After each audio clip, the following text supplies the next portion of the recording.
from the city that never sleeps. 17 miles from Madison Square Garden, New York City. It's America at Night with Rich Valdez, America's favorite late-night talk program, featuring interesting guests from around the world and calls from across America. And now, here is your host, Rich Valdez.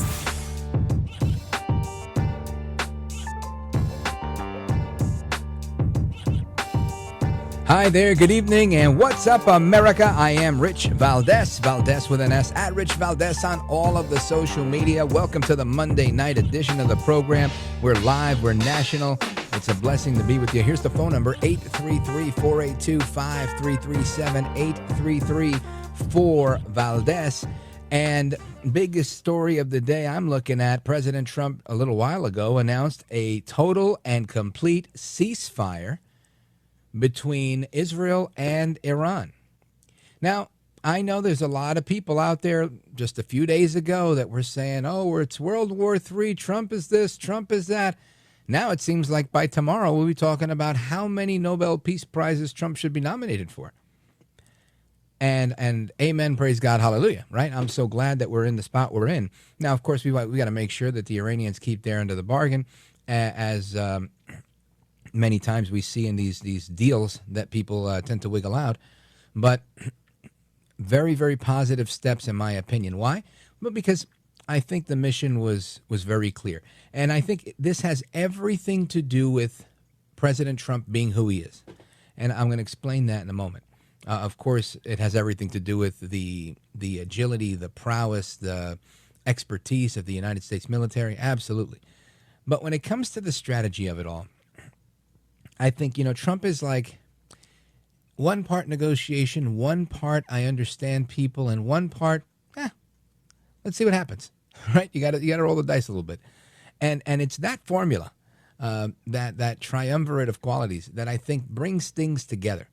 I think he always goes into something looking for a win. He knows what the win looks like for him, but he's a good businessman and a good negotiator because he knows how to present the deal that is a win for other people. Now, I was on Newsmax earlier, and I couldn't really get into the point that I was making, but I said, I think, if I had to guess, I'll explain it further now. If I had to guess the way this whole thing looks, right? The last time I talked to you was Friday, and I said, for all I know, Trump is going to strike tonight. He didn't strike Friday night. He struck on Saturday.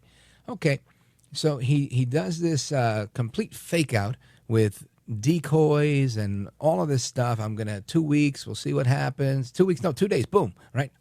Got it.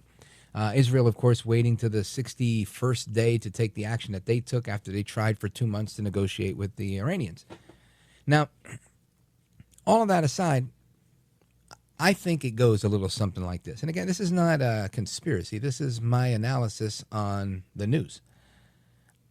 I think the strategy employed here, as a layman, right? I'm not a military man. I'm not a foreign policy guru. I'm a radio guy. But as a radio guy, I tend to compare things. I oversimplify. I try to bring it down to the least common denominator and compare it to things that I understood growing up. How did the streets work? How does regular business work? How does anything work? And if I'm Trump, what am I looking for? What does Trump hate? He hates the killing of people. He's a pacifist, a big one. He likes peace. So if he's not hawkish at all, and he is looking to get this thing done, and he's very adamant about Iran not being able to possess a nuclear bomb, then there aren't many options here but for, hey, look, I don't want to do this, but you're forcing my hand. Don't make me be that guy that goes there and blows your stuff up. Now, I think that's what we got publicly. I think there was probably some behind the scenes here. And again, I have no inside track on this, but if I had to reenact it, it would sound something like this. It'd be like, hello, Ali Khamenei. Take a look. I just texted you. Blink, blink, right? Checks his phone, and the Ayatollah's like, what's this? And he sees video images with little bullseyes on them of where he is, of each of the Fordo site and the other two sites. And he says, look, we got you. We got you surrounded, right? This is Trump. And we've totally got you. We've got you dead to rights. Just give it all up. Just give it all up, Ali. Come on, do it. Give it all up. If you play ball, You might make it out of this alive.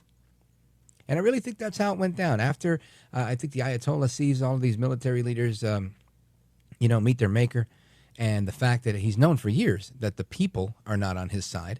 This is why they take the aggressive posture that they take towards they're a regime for a reason. I think the Cubans knew the same thing. Most dictators realize that if everybody pushed back, it'd be over for you. There'd be a rebellion. But this is why they're dictators. They specialize in this. So I think Trump gives them a deal he really can't say no to, and he gives them a little wiggle room. He says, look, you do what you got to do. He turns and says, look, even if the gig is up, it's over. What do I do? How do I turn to my people? And Trump says, I don't know, that's your problem. You figure that out. I'm not here to replace you. I'm not even here to take you out. I'm just telling you that I'm giving you an out. And I think he takes it. I think he takes the out. I think he says, all right, look, now you're going to bomb my stuff. All right, you're going to bomb my stuff. The program is over. I'm going to spread some rumors. Can you help me spread some American rumors? I think Trump sends them, where. And they come up with a deal, basically a deal where he says, look, we're going to blow this up. You do whatever you got to do. He turns around and says, I'm going to have to retaliate, right? And Trump says, hey, you do what you got to do. We're going to do what we got to do. So don't get crazy. So he says, all right, you know what? I'm going to launch an attack, and I'm going to let everybody know, hey, Israel, it's Iran. How you doing? Ali Khamenei here. Yeah, so I think we're going to send some bombs over to that big base in Qatar. All right, just heads up. Thanks, guys. All right, bye-bye. The stuff I saw today was just so fake, phony, and fraud, in my opinion. I could be totally wrong, and we're going to bring in a couple of pros in a little bit to give me to school me if I'm wrong on this. But I think that was part of the diplomacy, the negotiation, the strategy here. They get to, to retaliate. He turns to his people and says, look what I did. I got this. Meanwhile, Trump knows full well this Crown Prince guy is making a play to bring democracy to the region, to try and take out Khamenei. So to me, it seems like Khamenei gets to walk away with his life, maybe with some money as he leaves and gets beat. I'm sure he's got money stashed all over the place. And now there's peace in the Middle East. There's no Iranian regime with a nuclear weapon. Most of them have been, taken out, and they've been weakened, and they don't have it. Now, again, that could be my utopian, foolish American dream that I'm concocting in my own mind. It totally could be. But it seems to be playing out well with my theory. From Newsmax, I left Manhattan 4 o'clock in the afternoon, stopped at a cigar place to see an old friend of mine who was visiting the city. And by the time I get home, I see, oh, my gosh, there's a ceasefire. I think that's exactly what was going to happen. Now, that could also be the Iranians trying to buy time, right? Most of the time when the bad guys agree to a ceasefire, it's because they're buying time. They want to do something. They're trying to regroup. And they know if we say ceasefire, you're not going to hit us while we're in the ceasefire. So it gives us a chance to do what we got to do. That could be the case. It could be a total fake out. I just think they don't have much infrastructure for their terrorism, if that makes any sense, right? They have an arsenal, they have an army, they have the IRGC, they have that. But what they don't have is their nuclear scientists. They don't have their capability. Even if there was some rumors about the yellow cake being moved out before the strike, maybe. But if they had that much notice, and again, they did. There was, rumors for days upon days that the U.S. was going to imminently strike, and we don't know, and it could happen. And Trump, I don't know if I'm going to do it, I don't know, right? So there was a lot going on there. But even if that is the case, how do they enrich it now? If they don't have this, it sets them back. Now, if I had to guess, I would suspect that Trump wouldn't have taken the action he did and the posture he took as seriously as he did if he didn't have very, very credible intelligence that he thought, this thing is obliterated. And that's the word that he used. I think Trump is shrewd. He's cautious. He's measured in certain things like that because these are things that could come back and bite him politically. And he's been around the block enough times politically to know you don't do stuff like that. So I think he's pretty confident, that at least in the intelligence he has, that that's the case. And I think so too. So leads us to, makes a lot of sense, right? It leads us to the conclusion that why would they agree to a ceasefire if they did, in fact? There's two sides to that coin, and we'll talk more about it tonight. But let me know. Do you think I'm off my rocker? Am I insane? Or am I onto something? You could let me know. 833-482-5337. Plus, going to get into some conversation with buddy Tony Grady. Tony Grady, Lieutenant Colonel, he's a pilot, and he was actually a test pilot for the B-2 bomber. Yep, the stealth bomber. He got to test them out when they first brought them into service. So he's going to tell us a little bit about the strategy of this mission, as well as his experience flying a B-2 bomber. So I'm looking forward to that conversation. We also have a conversation with General Blaine Holt that I'm looking forward to having with the next steps. What happens now with the ceasefire? Do we believe it? Do we not believe it? His thoughts on all of that, as well as what's going on with how we're teaching children. You know, we have to keep our finger on the pulse of education, because as education goes, so does the country. And if we're teaching our kids or indoctrinating our kids with nonsense is going to be the outcome. So we're going to have some conversation on that as well a little bit later with Adam Kissel. So keep it locked right here. It's Monday night. Lots to discuss, and don't go anywhere. This is America at Night with Rich Valdez.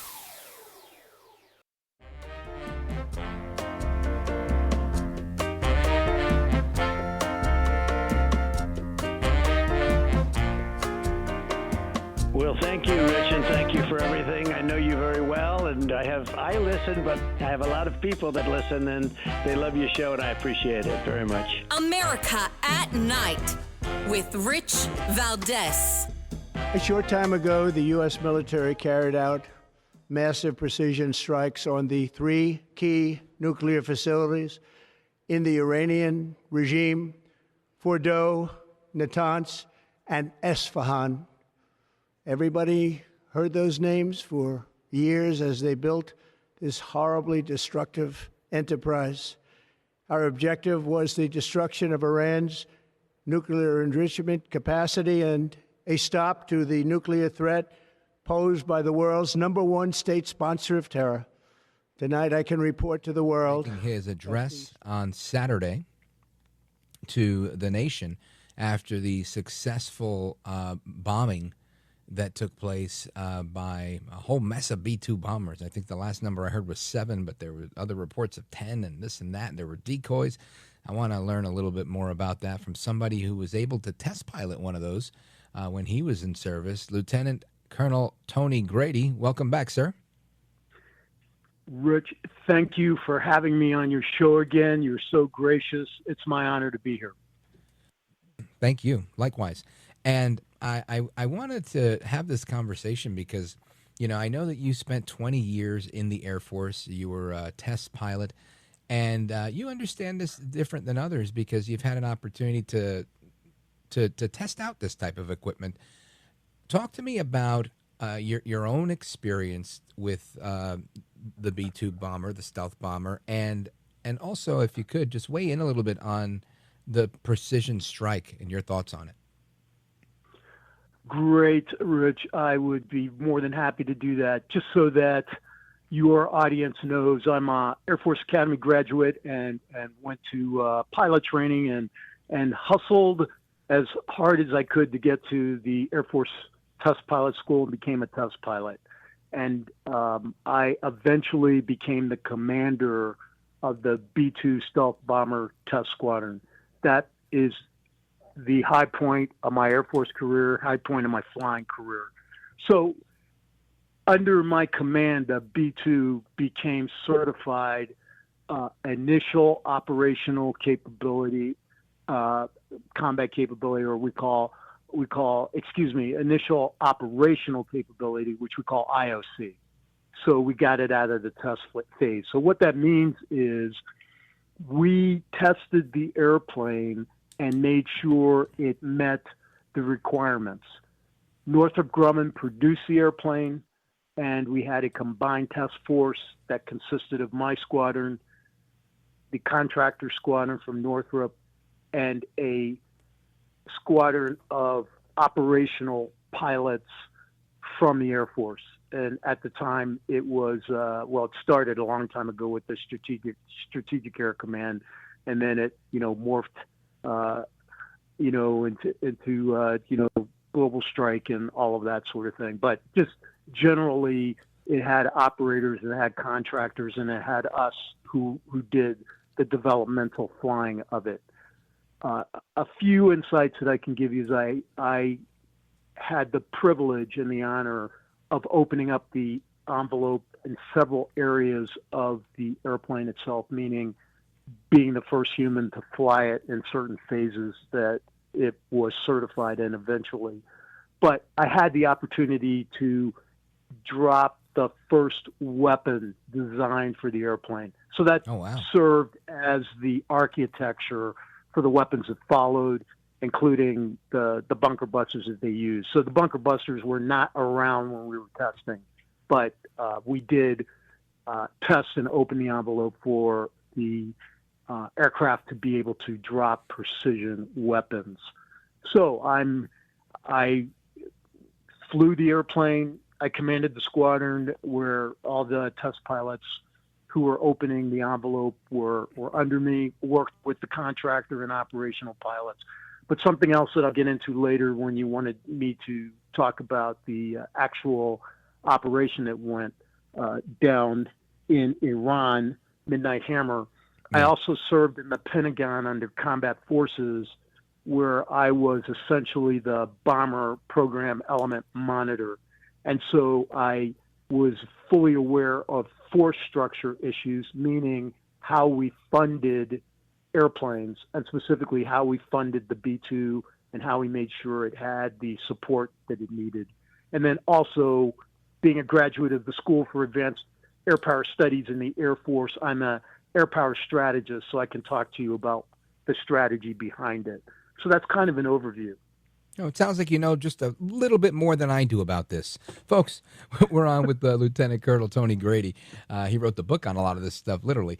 He was the commander for the B-2 Test Pilot Squadron and, of course, former Pentagon bomber coordinator.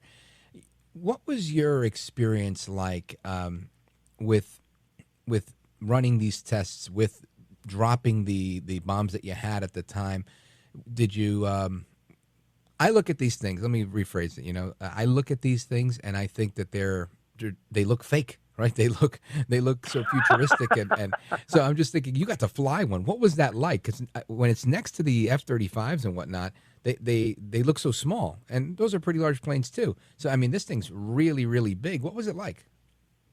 Well, it's rather large airplane. It's deceiving until you get up next to it and can see, and also. Rich, for your listeners, excuse me, yes. There is a California Gold documentary done by Huell Hauser that was done back in 1997. That's an hour-long documentary on the B-2, and it covers the history of it. But cool. Halfway through, about 30 minutes through, Huell Hauser is up at Edwards interviewing me and my second in command, Mike Good, my operations officer, and we go into detail on that. So your listeners may want to take a look at that. They could probably find it on YouTube. Outstanding. Lieutenant Colonel, hang on right there. The music means I got to go, but we're going to come right back and continue our discussion, both about the B-2 bomber, your experience, and your thoughts on the actual Operation Midnight Hammer. Folks, we're coming back with Lieutenant Colonel Tony Grady and me, Rich Valdez. Don't go anywhere.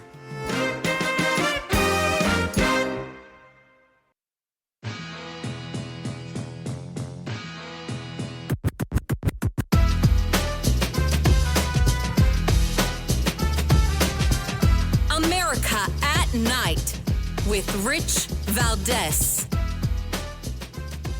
All right, amigos, welcome back. Rich Valdez, happy Monday. We continue our conversation with Lieutenant Colonel Tony Grady, the commander of the B-2 Test Pilot Squadron and former bombing coordinator over at the Pentagon during his 20-year career in the United States Air Force. Colonel Grady, I want you to give me a sense of this Operation Midnight Hammer. We know that there was a whole mess of bombs that were dropped. There was many planes. Some of them were decoys.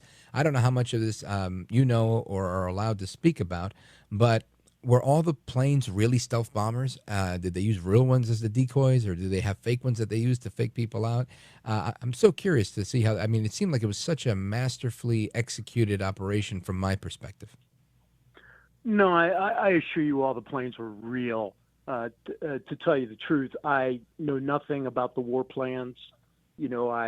I have been watching the news like you've been watching, but Right. I will just tell you from my knowledge, there were no false airplanes or anything like that. It was real. But what your listeners need to understand is that, first of all, we have a president that understands the American way of war, which is the use of overwhelming force.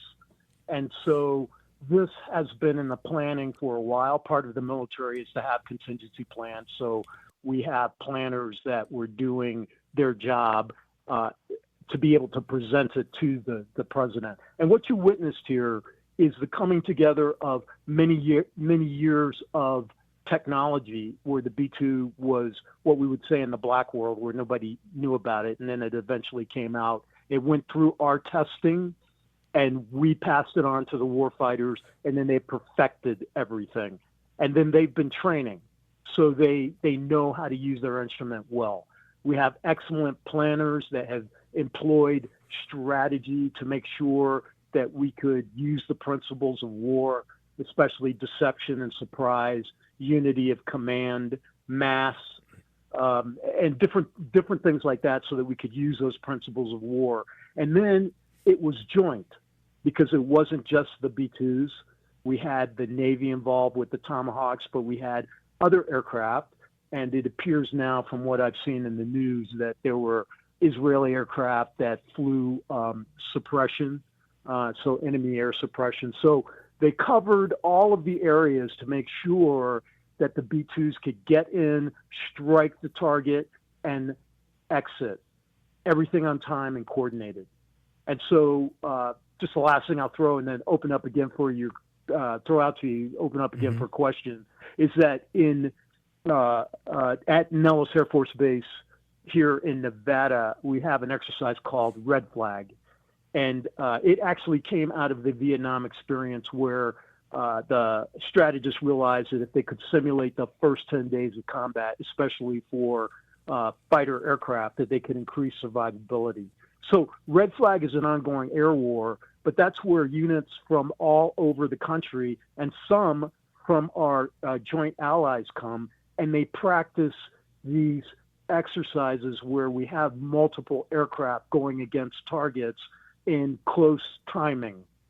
So all of this you've seen has come together. This is why we have the military budget the way it is. It's all come together, and you saw it with Midnight Hammer.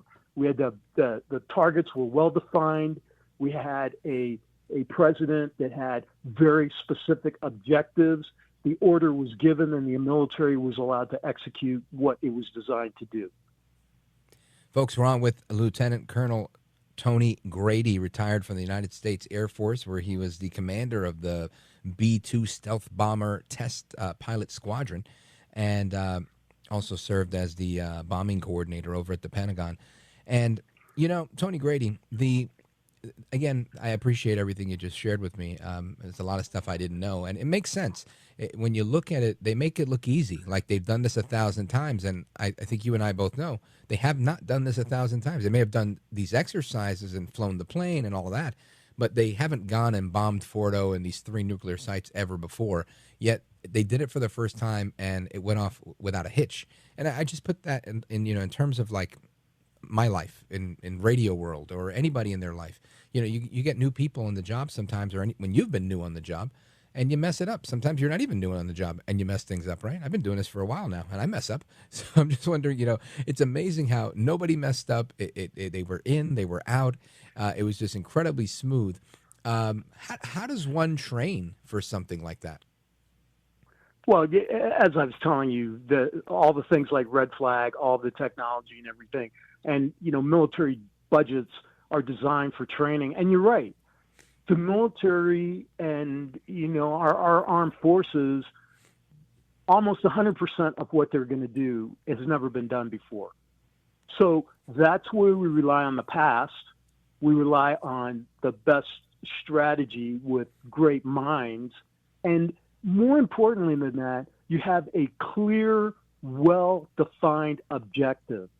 That's, we had an aim here to destroy those targets.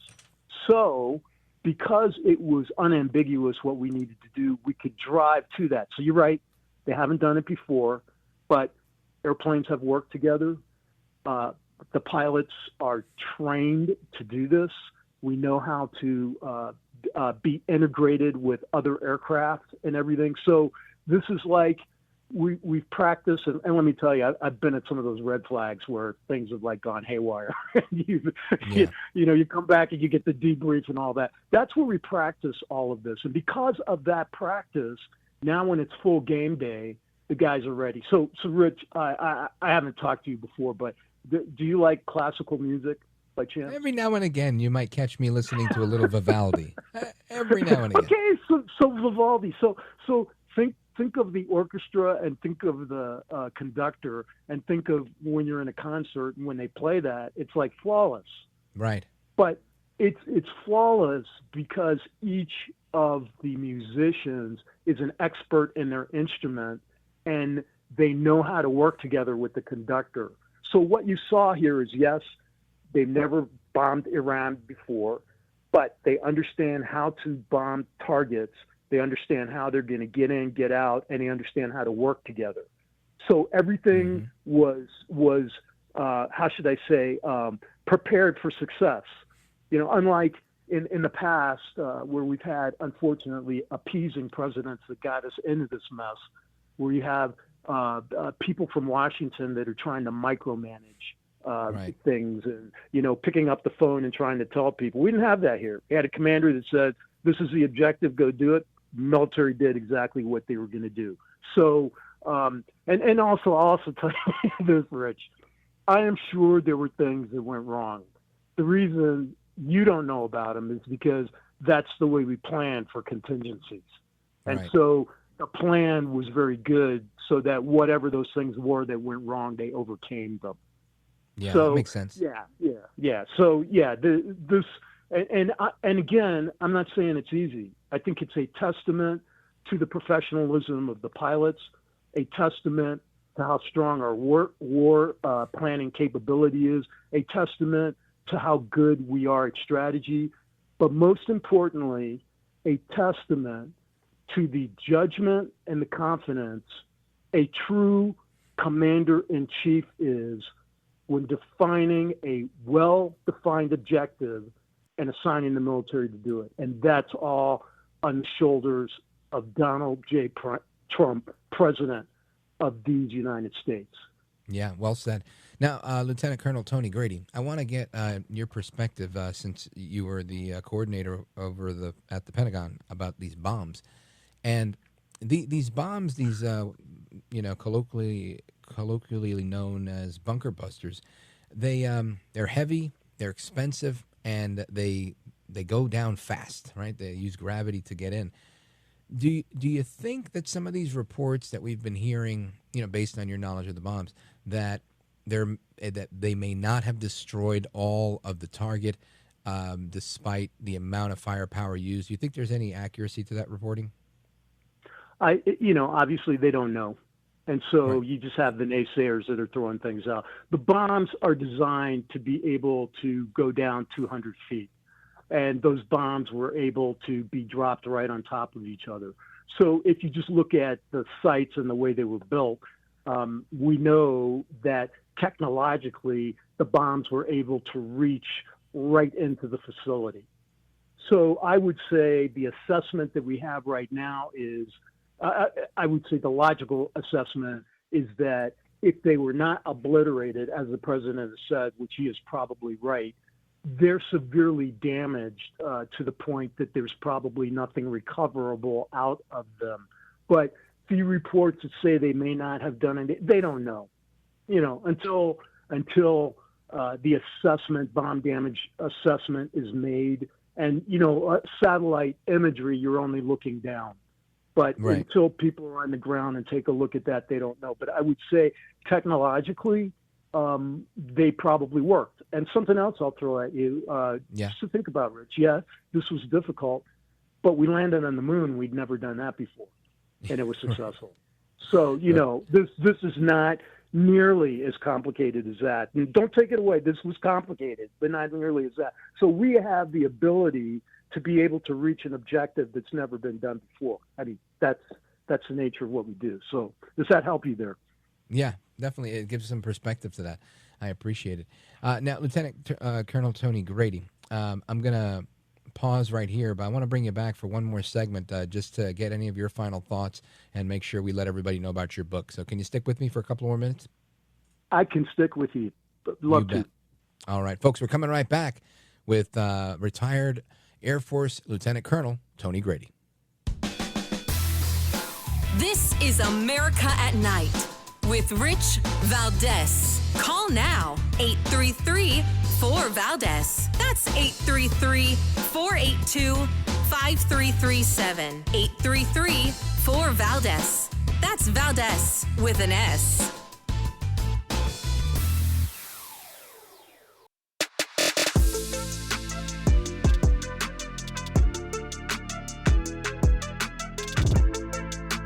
You always cover the best out there, and you cover it honestly, because you are the best out there. America at Night with Rich Valdez. All right, amigos, welcome back.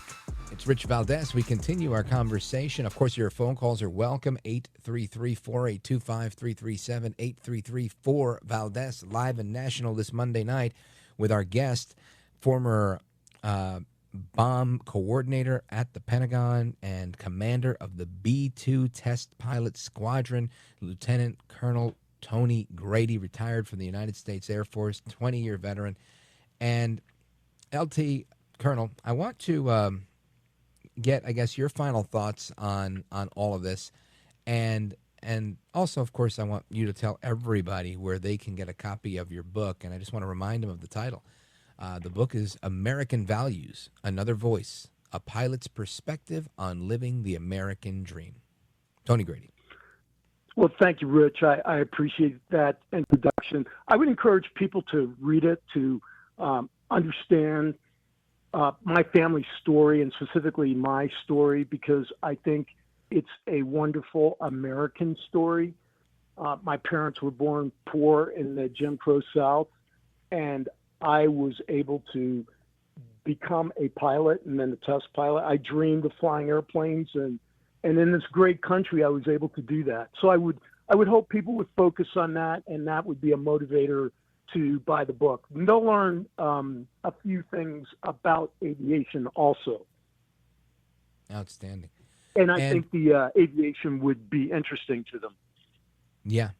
And any final thoughts on this mission, on the use of the stealth bombers here? Again, I don't think I've ever really had so much in-depth conversation about the stealth bomber because, I've never even seen one as much as I have in the last few days. So stealth bomber is low observable. You can't find it on radar. It would be very difficult. It was designed to be low observable, and it was designed for one purpose and one purpose only: to be able to deliver ordnance anywhere on the face of the earth at the choosing of the national command authorities of the United States of America. So it was built for that. It's proven that it can do that. It's a great weapon. So when people complain about the price and this, that, and the other, that's what it costs. And what happened with all of this, we are going to find that this action has ensured freedom and peace for the next several years, maybe even for a generation. Iran did not need to have a nuclear weapon, and people need to understand that. And so I would like people to have that sink in, and all this garbage about war powers and all that, they're all wrong. The President of the United States acted within his full authority in Article 2 of the Constitution as the Commander-in-Chief. So all Americans should be able to celebrate this event. Amen to that. Lieutenant Colonel Tony Grady. Folks, check out his book, American Values, Another Voice, A Pilot's Perspective on Living the American Dream.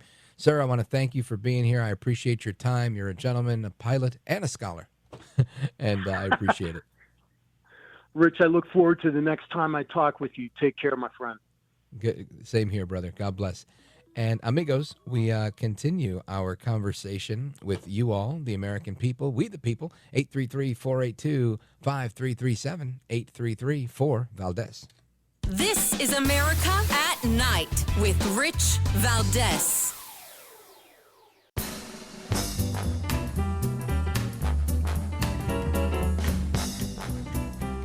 This mission was not and has not been about regime change.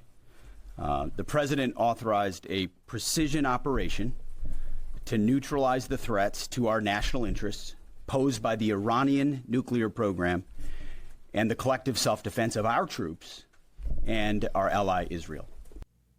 That is Secretary of Defense Pete Hegseth. And I want to get your thoughts on everything that we're talking about. Let's go to Washington, D.C., calling us on WMAL. Flute, go right ahead, sir. All right. Thank you, Mr. Valdez, for taking my call. Hey, look, on this beautiful Monday. It's kind of hot here in D.C., but last weekend we had a parade where they showed the military might on the 250th anniversary of the Army. And Donald Trump, he displayed to the rest of the world, this is how America's looking, and this is how we're coming with this military might. And for him to pull off, it was a joint effort, but for them to strike Iran and effective in the way that they did it, you know, he showed the world last weekend that this president here is not playing, and we're going to regain our spot at the top of the world as far as being a threat. You know, it sent a message to China. It sent a message to all of the Russia or wherever. The United States is here, and we're not playing. And when we say something, we may say we're going to do it in 2 weeks. We may say we're going to do it in a month. But once we do something, we're going to strike, and we're going to strike hard, and we're not playing. And I appreciate the efforts, you know, a joint, you know, with Israel and other countries. You know, it's not just the United States policing the whole world. You know, we're going to have allies. But one thing about us, we're back heading in the right direction, because that withdrawal from Afghanistan made us look real bad during the other administration. You know what they call that, Flip?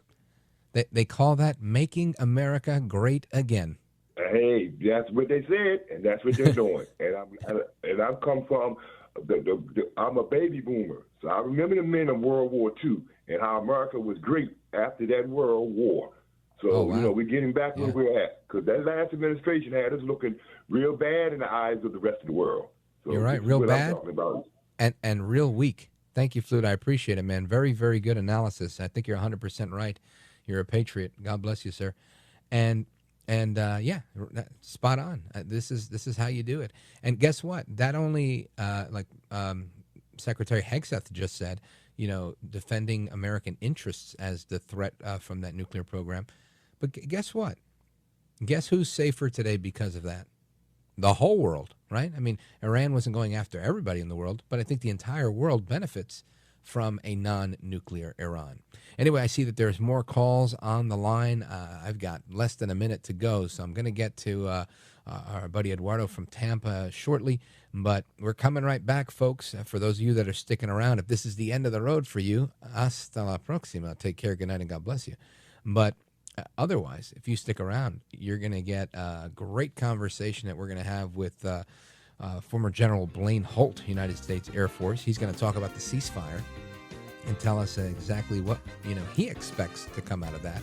Plus, a little bit of the reading of the tea leaves. Does he believe everything that we were told over the weekend, or was there a deal cut on the side? And I tend to think there might have been.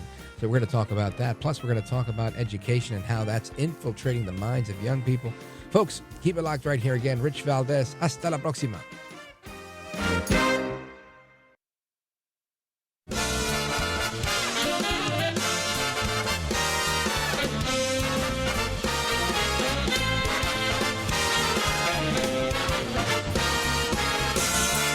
Live from the city that never sleeps. 17 miles from Madison Square Garden, New York City. It's America at Night with Rich Valdez. America's favorite late-night talk program, featuring interesting guests from around the world and calls from across America. And now, here is your host, Rich Valdez.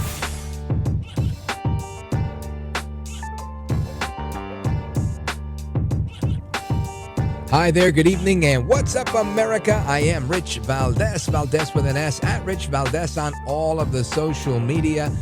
Welcome to the Monday night edition of our program. We're live, we're national. Here's the phone number, 833-4-VALDEZ. That's 833-482-5337. If you want to weigh in and join our late night national town hall conversation, I encourage you to do it. Plenty to discuss. Big headline this evening is the announcement by President Trump of a ceasefire between Israel and Iran. Now, the events leading up to this were many, right? The United States conducted a precision strike on 3 nuclear facilities in Iran on Saturday. Of course, Iran, wanting to save face, said, you know what, we're going to hit you back, but first, we're going to let you know we're hitting you back. So they notified the Israelis, they notified the Qataris, and hit the United States Air Force Base, known as Al Udeid Air Force Base in Qatar. And Arabs all across the Arab world condemned the strike by Iran. And again, this is their best, right, to say, look, you hit us, we hit you back. Now we're good. And they even made a point of it. Like for every bomb that was dropped on their nuclear sites, they launched a short-range ballistic missile.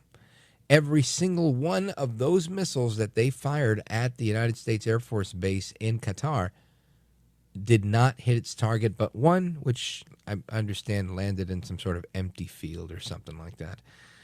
So that was it. Nobody was hurt. There were no casualties. Matter of fact, during the strike where the United States used multiple stealth bombers and multiple fighter jets and had some air suppression by the Israelis, not a single Iranian Air Force aircraft got off the ground to retaliate or try and protect their homeland or any of that. So very, very successful strike, in my opinion, from a layman.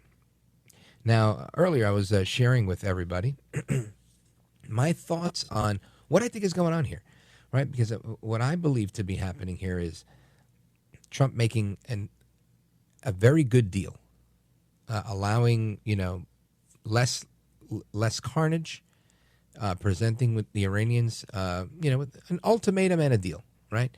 And I think it's a good thing. Now, I don't know if I'm right or wrong, but if the ceasefire holds true, I would think I'm right. I would think that he said, look, I don't want to kill everybody. I don't want to hurt anybody. I don't want to do any of these things. I want you to give up the nukes. And they said, nope, not doing it. And he said, all right, I have the nukes. I know where they are. I have your coordinates. We're going to drop bombs on your moms. And they got bombed, and they were like, all right, we're not messing with you no more. And I think that they finally made this arrangement. They still want to look tough, and they still want to look, like I am the Ayatollah, and I'm one bad mama jamma. But I don't think that to be the case. And not because of American arrogance, right? I think some listening might think that. I think it's more American military superiority. That's all. In the lead up to this, you read a lot of things, you watch a few videos, you try to learn a little bit. And part of what I noticed in looking at air forces around the world, we have a really big one. And not by a little, by a lot. And it's a tough fight to get into, right? If you're going to get into a fight with somebody that has a Navy the size of ours, somebody that has an Air Force the size of ours, you really don't have too many options. You can't really take us on because of what we just did, right? We can get our invisible plane, the stealth bomber, over to your neck of the woods before you even know it's coming, do a whole lot of damage, and leave before you know the damage is even done. Tough to fight with somebody like that. So I think it's wise to have someone like Trump that is a pacifist, that, not a hothead like me. I think if I had that kind of power, I'd probably disappoint a lot of people. But I don't think I would. I wouldn't just use it for practice. I think I would put good use to it, like President Trump did here. But he's judicious. He's judicious, and he's pacifistic in his approach. He really wants peace. Not that I don't necessarily want peace, but I think there are times where I haven't learned yet to walk away from the fight, and I think there's many like that, especially when you're the only one that has a finger for that button, right? As president, you don't rule by committee. You have to govern the way you're expected to govern. You have advisors, you get advice, but you got to make the moves that you got to make. And I think President Trump made the right move here to be very, very surgical in his approach, saying it's Iran's nukes we're after. We're not trying to kill the Ayatollah. We're not trying to even replace the Ayatollah. Now, when he says, well, the Ayatollah sucks, and, it'd be a good idea to get somebody who doesn't suck, right? I think, I'm paraphrasing. He didn't say that exactly, but that was the gist of what he said. And that's probably right. And so now you have the son of the former Shah of Iran, the Crown Prince, Pahlavi. He's out there saying, if you need me in the interim, I'll serve. And it seems like the people in Iran are interested in making a change. Not necessarily the United States, which is a first, right? Because we have intervened in many a situation in years past. But I think this time, it's kind of like we don't need to intervene because they're ready to do it on their own, and let them do it if that's what they want to do. So anyway, we're gonna have some discussion on all of that. I wanted to. We had a busy time on the phone. So I want to make sure we get a little bit from the callers a little earlier tonight. The phone number 833-4825-337, 833-4-Valdez. Let's go to Eduardo, Tampa, Florida, streaming the show, richvaldez.com. Go right ahead. Hello? Eduardo. Yes, go for it. Yeah, Rich. Sorry about that. I was talking to your producer. So this is not a good start for the Democrats. This was a good attack by the president on Iran. You also had the court who allowed President Trump to deport illegals to foreign countries. That was in the news today, too. Yeah, big story. You saw that. Yeah, and you're going to be, speaking of brainwashing young people, there's this Georgetown professor who got in trouble because he was hoping that Iran would attack personnel over there in the Middle East. His father-in-law is Sami al-Ran. He provided material support to the Iranian-backed terrorist organization Palestine Islamic Jihad. So, yeah, unbelievable. There you go. Yeah, I know. You can't make this stuff up. All roads lead back to these guys that this is what they do. They kill people. They sponsor terrorism. I for one, am glad, and I'm glad that we were able to do what we had to do, and that Iran doesn't have the ability to hurt people, right? Because some countries would make the argument, and this argument was flying around. It's amazing. I don't know if it's the left that pushes these arguments or Iran themselves, but people were arguing the other day, even some callers here saying, if Israel has nukes and Iran has nukes, well, they just want nukes because Israel has nukes, and it's only fair. And listen, I know there's so many people that don't like Israel, and I get it, but you know what? That they're entitled to their own opinion. But Israel doesn't threaten these people. Right? I mean, but for October 7th, do you think that the Israelis would have been bombing Iran? I don't. I don't think anybody would have put up with it. But the Iranians made the catastrophic miscalculation of pulling off October 7th. So guess what, Eduardo? They opened up the door, and now Israel's going to walk right through it. I'm pretty sure they're thanking Trump right now for brokering this ceasefire between their nations, because what was going to stop Israel? Right? Nothing. So, but for Trump, in many ways, is calling for peace. So I think you're spot on there, and we're going to get into the stuff about the Supreme Court in a little bit as well. But thanks for your input, brother. I appreciate the call. Shout out to Eduardo in Tampa, Florida, streaming the show, richvaldez.com. And the rest of your calls I'm going to get to momentarily. I also want to bring in our next guest. Scheduled to join us is Brigadier General Blaine Holt, former deputy representative to NATO, himself an Air Force pilot as well. And I want to get his take on what this ceasefire means moving forward. So keep it locked right there. I'm Rich Valdez. This is America at Night with Rich Valdez.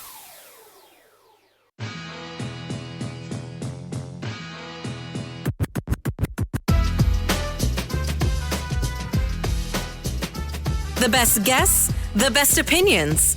This is America at Night with Rich Valdez. All right, amigos, welcome back. And I want to get into a couple of things. But first, I want you to hear how it went down just a little while ago when President Trump sending out that message on Truth Social and Vice President J.D. Vance joining Fox News right as it happened. Listen to this. With Iran in the Middle East and some breaking news coming just now. Joining us this evening, Vice President J.D. Vance. Mr. Vice President, thanks for coming. Absolutely, thank you. Just seconds ago, the President went to Truth Social and typed this. It has been fully agreed by and between Israel and Iran that there will be a complete and total ceasefire. Complete and total ceasefire is what he typed. Yep. What does that mean? Complete and total ceasefire. And Vice President Vance agreeing, saying that this is something that they had just cemented just a little while ago. Now, I want to know what that means for the threats that were being made in the Strait of Hormuz. I want to know what that means for sleeper cells that we know are in this country. They've been here. They haven't done anything. Are they going to continue to do nothing? Will they continue to sleep? I don't know the answers to all of that yet, but right now I want to talk about the ceasefire with our guest, former Deputy NATO representative for the United States, Brigadier General from the United States Air Force, retired, Blaine Holt. Welcome, sir. Oh, it's so great to be back with you. What a crazy day. Yeah, looks like a good day. Very good day. It's not, folks. A few hours ago, I was on television with General Holt, and the story was, not too different from now, but we were actively talking about what's next in terms of what's going to happen, who gets hit next. And now we're talking about a ceasefire just a few hours later. General, what's going on? Well, what's going on is President Trump is clearly a multidimensional strategist. And, the whole time he got everybody mollified that he's going to use bombers when his preference for everything is demilitarized foreign policy. But what he did was he created a backfire. He created a backfire to stem the tide of this war and the escalation path it was on. And, regime change, that's not what he's interested in. That's the role of the Iranian people, whether they do it or not. But what he has done is put a tourniquet on the Middle East. We are still seeing rocket attacks from the Iranians right now as we're speaking into Israel. But the time that we're going to see that until the time elapses out, and we'll probably even see a little bit beyond that. But the president has achieved something miraculous, and it's going to be reverberating around the world as he goes into the NATO summit. This is amazing. Yeah, right. And that's tomorrow or this week. Now, General, I want to get your take on this ceasefire, and I agree with you. I've got two things I want to run by you. One here is, I don't know if we should take the Iranians at their word. I don't know that we should trust them. But number two is, and we had a little sidebar on this, that there may have been a deal that President Trump made to ensure some of this going on. And by the way things are moving, to me it looks like there was a deal, and it seems like a very political deal where you kind of tell the Ayatollah, hey, listen, you want to walk away with your life? You're still alive. You still have a shot to walk away from this. And he makes that choice. And, his little face-saving gesture of trying to bomb the base and then letting them know, hey, I'm bombing the base. And all of these just very strange goings-on that to me seem like this is chess moves, not actual aggression. Your thoughts? I could not agree more. When you look at Iran's next move after our bombings against American bases, so they bluster in social media, we're going to attack America with all our might. then they quietly call all the countries and the United States and say, hey, look, we're going to do a show of force here, but don't get riled about it. Nobody's going to get hurt. That's exactly the way that happens. But at the same time, they put on social afterwards, we pulverized the Americans and their Al-Udeid bases in flames. But this is all where they're at, and this is why the mullahs are now motivated to do whatever the heck President Trump wants. He isolated them from their traditional partners in Russia and China. He isolated them from their proxies. He holds the leverage with Israel. And now the mullahs see that the biggest threat in their world is none other than the Iranian people themselves. The Israelis had a masterstroke bombing this morning where they took out the riot police, religious police, and the folks who have been raping, torturing, and killing the Iranian people. Well, boy, the cocktail is set. And President Trump has said, look, I can make life way worse for you. And then China turns around and says, if you shut down those straits, we're coming for you. Right. So, that's what I was going to say. If that was their friend, they're going to kill China if they do this. And China's not going to want to do it laying down. Yeah, the mullahs have had a bad day. And well, there's less of them, that's for sure. So we'll see what goes from here on the Iranian people's side. I just hope that it is self-determination. After that happens, we don't need to be in the business of selecting who their next leader is. If the Iranian people decide that, well, then let them pick. I'm sure if there is a revolution, you're going to see the Iranian Paul Revere or Thomas Jefferson emerge, and let that person go ahead and run the country and let them have their self-governance. Nobody on the outside needs to sit there and say, well, this guy's been waiting for 50 years to go run that country. We've seen how that works. Yeah, but what we've also seen is when you take out one bad guy, like Saddam Hussein, and then you get 3 or 4 bad guys that want to fight over it, or 3 or 4 terror groups that want to divvy up the real estate. And that's something that, that there's potential for. But usually those are Iranian-backed things, and now that they don't have so much backing, maybe that won't be the case. But I don't know that we can totally trust, right? So I think that there's an interest in making sure the next person is at least a serious person, even if he's like a reformed Al-Qaeda, if you will. Well, that's exactly right. And I mean, if you think about it, look at the Trump doctrine. Trump doctrine is talk to everybody, trust nobody. So right. You saw his big swing through the Middle East, and part of that swing shocked us all, shocked me, when he started shaking hands and talking with al-Jilani, now his new name, al-Shura, the great reformed Al-Qaeda guy. But that's part of who President Trump is, and what makes him very effective on the world stage is he doesn't deal in emotions. He doesn't deal in, my country hates your country, this is the way it is. He deals in terms of, this is the other party on the other side of the table. I have to negotiate with them, and I got to go ahead and find leverage. Well, speaking of leverage and negotiations, I want to get your take, General, on what we can expect with the Strait of Hormuz, what we can expect with the sleeper cells, and so much more when we return. Folks, we're coming right back with General Blaine Holt and me, Rich Valdez. Don't go anywhere.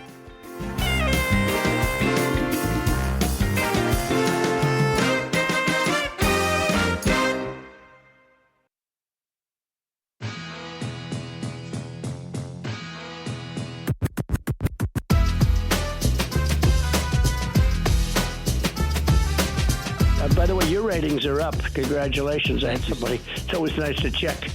I like to see, even if they're friends, I like to see how are they doing. Are people listening, right? That's but right. You're doing great. America at Night with Rich Valdez. The Strait of Hormuz is a narrow stretch of water that links the Persian Gulf to the rest of the world. About a fifth of the world's oil flows through it. That's the world's produced oil, the world's consumed oil. It has to go through that waterway. It's largely unavoidable. And so any kind of material disruption would be a big issue. Iran has always said that it could close the straits if threatened, if the situation demanded it. It would be very difficult for Iran to do that, and certainly very difficult for it to do it for a long period of time, choking off all that oil supply, upsetting its allies like China. So the question is, what would happen? There are lots of options that are available to Iran. It could harass shipping. Equally, they could instruct ships into their territorial waters. There are lots of things that can happen, that are less than a full closure of the straits that would nevertheless either restrict the supply of oil or create a great deal of anxiety about the supply of oil, both of which could have significant effects on oil prices and by extension fuel prices that you and I pay. So that's the latest speculation on what's going on with the Strait of Hormuz and, again, Iran making these announcements. But my question to our guest, the esteemed retired General Blaine Holt, former United States representative to NATO. General, it doesn't make sense, as we talked about a little bit in the last segment, for them to do this. And if they did, it seems like they would generate more ill will than good. You know, the Iranian mullahs have nowhere to go now. If they wanted to close the Straits of Hormuz, which, you know, they threatened the other day with, Parliament voted, we can close them, like they have this thriving democracy. But the problem with that is China calls up and says, don't you dare do that, because 20% of the oil goes through the Straits, but it's a third of Chinese oil. The Chinese are already teetering on the edge of recession, going to depression with a leadership crisis in their own country. This would send them over the edge. So they can't do that. And then you have. Now, what about using the Houthis to attack the ships? Well, if they did that, first off, I think that the Houthis were part of the deal. I'm going to guess that President Trump said, "Call your friends and tell them not to do anything anymore." But if they did, the Fifth Fleet out of Bahrain and then our carrier strike groups would eliminate all of it. Just absolutely obliterate every single part of it. So I feel sorry for the hedge funds that bet on oil skyrocketing this morning. It actually went down $10. Yeah, I think it looks pretty good, actually. And don't ever bet against the United States Navy, because when they're actually turned loose by a commander-in-chief like President Trump, then they're going to make pretty short order of the Iranian Navy if necessary. But the Iran chose well in that instance, but they had help from China and others. Folks, we're on with General Blaine Holt. And, General, I want you to listen to this. You don't have to listen to it, but I'll paraphrase. I was listening to a report earlier from some think tank fellow, and the commentary was regarding the sleeper cells, these dormant groups of terrorists that are just waiting to pounce. And I think there's always been those, and I'm sure we have more of them now than we ever did, right, because of the open border that Biden gave us. However, I'm thinking if there was ever a time for a sleeper cell to stay asleep, it's now. Your thoughts? I couldn't agree with you more. And when you and I were on TV earlier today, I had the opposite opinion. It's like, man, we're going to have to really watch what's going on in the nation, because these folks are well armed. They've got their orders. And if the mullahs fall, they're going to get activated. Now, it's not so simple. It's, wait a minute. Our leader is cutting a deal with President Trump. If we go do something bad in this country, the deal might be off. So if it hasn't happened already, what I would love to see the Trump administration do as phase 2 is tell the Iranian leadership, all your people are leaving our nation right now, immediately, without delay. And we don't just mean Iranian terror cells. We mean the Hezbollah, the Houthis, any other proxies you have here, the Venezuelans. You're going to orchestrate all of them leaving, or things are going to get really bad really quickly. Yeah, I, me, General Holt. You're the pilot. You're the general. You're the NATO guy, and I'm a radio guy. And I look at this stuff like I look at things in the street. And today, as we were on TV, you and the good doctor from the Lexington Institute, the analysis was great. But to me, I just look at this and I think, and knowing Trump, it seems like Trump just made them a deal. And I really think, if I had to guess, and you tell me what you think, if there's any value in this, I think Trump tells the Ayatollah guy, if you can walk away from this alive, and maybe with some money, but you're going to walk away. And this is what it looks like. And you already seen the type of damage that's being done, and Netanyahu's beating the crap out of you like daily. So what's it going to be? And I feel like you let it happen for a couple of days, And it softens them up to the point where they're like, all right, you know what, you're right. You're right. I'm going to send you some bombs. I'm going to talk a lot of smack on Iranian TV now that we got our power back, and we're going to call it a day. And maybe that's naive of me to think, but I really feel like that's the direction we've gone in. I think you're exactly right. But I also think that the United States Air Force helped underwrite this by showing that by showing that. Because think about it, there's been so much bluster back and forth. They knew they were going to be in a war with Israel. The president has been saying nothing but, I don't want to go to war. So they countered him out. And then all of a sudden, bombs are dropping and taking stuff out. And they didn't even see the bombers coming. And so they got scared straight, and now they're reformed criminals. But I think there's a blueprint here for other types of regimes that we want to deal with, like the Chinese Communist Party. So could you then say, well, you saw exactly how we wrapped up our affairs in this other part of the world. Now it's time for the fentanyl to stop and your support of the cartels to stop. That's what it's time for. And there will be no trade deal until you stop being belligerent. And there is no such thing as the 9 line. It's actually not your ocean. So those things need to, and I think he's going to go in that direction. I see him going in that direction. Me too. But I think the writing is on the wall for military force to be used against drug cartels. Or not even drug cartels, just cartels in general, because they sell people and everything else now. But I think they're probably the first target to be used as the example, saying, look at what we did to the things once known as cartels. Do you want us to do that to you? And because obviously China, it's more formidable. They're an actual nation state that, as much money as the cartels have and as much Mexico's not going to beat us, right? And I think eventually they could be empowered or emboldened to say, we really don't like the cartels. We just don't have many places to go because they're so entrenched. If I was a presidential advisor, say on the Intelligence Advisory Board or somewhere in there, my advice would be hit the cartels now. Make that your primary emphasis. Because the cartels lead to all of the bad things in this world. And if you chop the cartels and if you chop their money and chop the drugs, now what have you done? You've taken out the criminal side of banking. You've taken out trillions in corruption. You've taken out a lot of rogue states.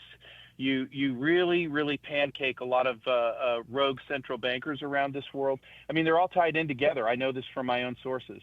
And so the cartels, really, honestly, and I don't even fault President Sheinbaum because I think she's got a big Sinaloa gun pointed right at the back of her head telling her what to say. I honestly think the Mexicans need our help. And I think if we could give them some help with some great strategy, we'll be on the right path. I agree. And of course, in true Trump fashion, he'll probably say, we're thinking of making California and Texas a little bit bigger. It's a little bit bigger. Nuevo California. Oh, man, he's great. General, thank you, sir. I want you to take a minute and let everybody know how they can keep up to speed with your work, the columns that you're putting out, and where they can find you. Well, thank you for that. Please come to Newsmax.com on the Insiders page. I have a little page with my name on it called The Irascible Disruptor. And then on Twitter, you can always find me at _Irascible. I'm always up for a debate, and I'm always up for new ideas, and I can learn new things. And that'd be great, and I always appreciate being on your program and your great audience. Oh, well, thank you, sir, and we appreciate it as well. Always great analysis from a real patriot. Thank you, sir. Thank you. You bet. God bless. Amigos, we continue. Your thoughts, calls, and reactions are coming up. Don't go anywhere. This is America at Night with Rich Valdez. Call now, 833-4-VALDEZ. That's 833-482-5337. 833-4-VALDEZ. That's Valdez with an S.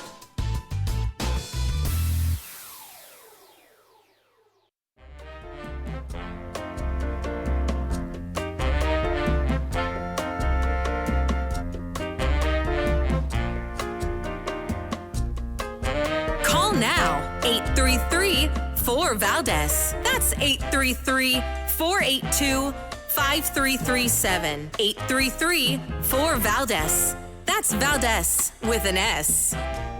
Is ultimately the only way to be safe from the Iranian threat, in your view, because I've heard you talking about this for a decade now, is regime change? Does the regime have to go? That's not President Trump's military objective. In fact, frankly, it wasn't. Asking you. But frankly, it wasn't Prime Minister Netanyahu's objective either. He said the objective here was twofold: to eliminate their nuclear program and to eliminate their ballistic missile threat to the United States, to Israel, to our friends in the region. But we are not pursuing regime change. We're not trying to put any troops on the ground into Iran. We are trying to eliminate their nuclear weapons program, and by destroying 3 critical nuclear facilities, we've taken huge steps in that direction. That's Senator Tom Cotton with ABC News' John Carl. And that's, I think that's accurate. I think it's an accurate statement that they're not necessarily pursuing regime change. But I think Trump said it best when he said, you know, regime change is not very politically correct. It's not a politically correct thing to say. But if the regime's not good, then, you know, and people want a better regime, then they should, you know, they're going to do it. Kind of saying it's an organic next step, not something that we're necessarily pursuing, but definitely something that can be a byproduct of the actions that the United States took of making that region of the world that much safer, with the elimination of Iran's pursuit of nuclear weapons. So anyway, I want to know what you guys think. Let's see what's out there. Let's go to Doug, Clifton, Virginia, WMAL. Go right ahead. Hey, Rich, great show as usual. Thank you. Thinking about the events over the last couple of weeks, I just had the idea that how reminiscent what's occurred now occurred in early 80s, 1982, in the Lebanon War, when Israel, using United States weaponry, destroyed the Syrian Air Force, which was supplied to them by the Soviet Union, and their missile batteries, I believe, in one night, totally wiped them out. And that really was, in many respects, a proxy war between the United States and the Soviet Union, showing the supremacy of United States weaponry. So what do we have now? Who is supplying Iran with the weaponry, the knowledge? Russia, China, North Korea. The fact that the Israelis using United States weaponry was so superior and totally nullified all their efforts has to send a chilling effect to China and those people who might align with China that, hey, the United States, under the leadership of a strong president like Donald Trump, God bless him, is a force that cannot be dealt with militarily. And everyone in the region is going to see that. Yeah, listen, I think you're right. Somebody else from your neck of the woods called us before in the last hour and made a similar assessment, that saying, you know, America's back on track. And I think you're right. This sends the message. And my comment to him is the same as I'll say to you. It's making America great again. And part of America's greatness has to be our military might. It has to be the judicious restraint that I think is coming out of the White House. People probably think I'm crazy when they hear this because they're so used to hearing that Trump is this and he's going to start this and he's going to start that. But I have to say, this is such a strategic use of our might, really, I think, for good. And you know, it's like you hit the gas to pass the car, you pass the car, and then you go right back to speed limit. You know, few people do that. You know, if I hit the gas, I'm going. But he didn't, right? He hit the gas, he passed the car, and he's back in his lane. Trump really I think, proving so many people wrong, Doug. And, you know, what's so amazing also is that it has happened so early in his presidency. You know, I wonder whether Republicans would have been strong enough, had enough spine to back him if we were closer to the midterm elections. Now, with everything he's doing, strengthening our oil production and showing the prowess of American military supremacy, that really shows that we are the team that the world should be on. And I got to just say, screw the UN. What do they want to do? A ceasefire? That sounded like John F. Kerry, who snuck into Iran during the first Trump presidency, said, hey, just cool out. Trump won't be president forever. That's not happening this time. Yeah. Excellent point, Doug. Thank you for reminding me about that. John Kerry, what a piece of work. Doug in Clifton, Virginia, WMAL. let us, we'll take a pause here. We'll come right back to more of your calls. We got calls from Chicago, calls from Idaho, and more. 833-4-VALDEZ. This is America at Night with Rich Valdez.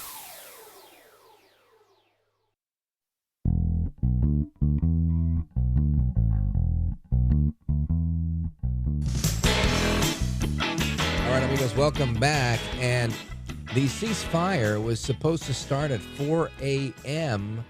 Tehran time. It's now 6-something, almost 7 in the morning Tehran time.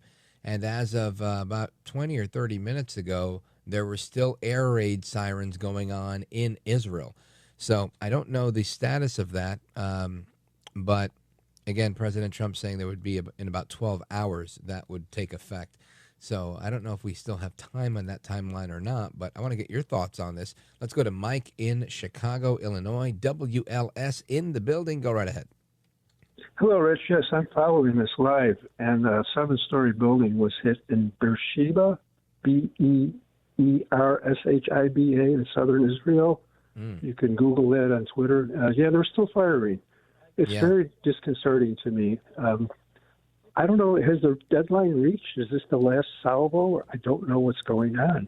Yeah, well, I can tell you the Iranian foreign minister put out a statement, I don't know, it looks to me about 15 minutes ago, saying that as long as Israel stopped its attacks by 4 a.m. local time, Tehran time, on Tuesday, that Iran would halt theirs as well.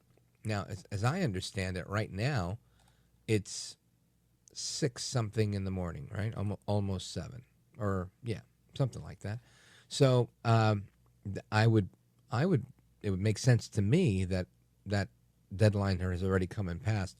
But I don't know. We'll find out more. I know sometimes things aren't as clean as we want them to be, but the fact that the Iranians are still talking, saying, "Hey, look, we'll stop if they stop," seems like there's a conversation willing to be had. But again, if you're going to say, "Look, I'll stop if you'll stop," and you're going to keep shooting, and we don't really get that far.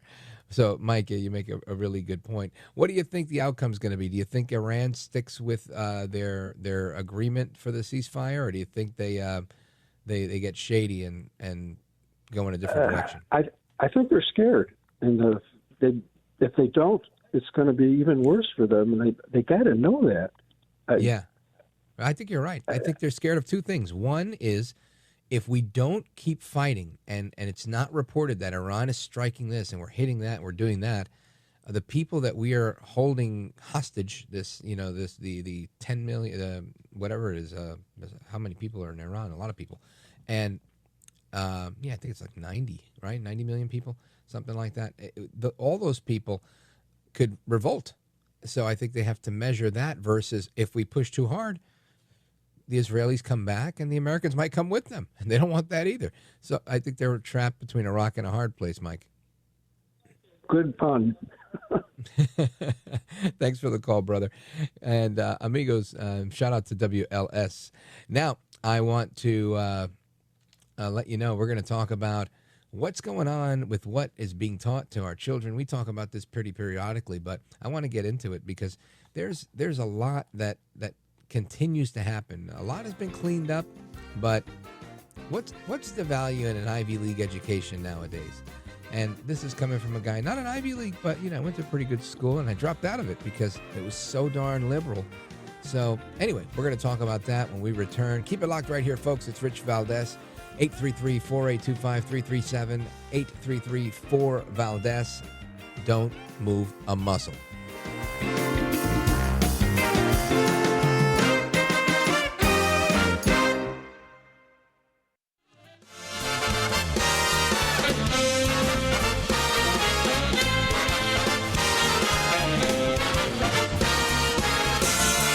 Live from the city that never sleeps.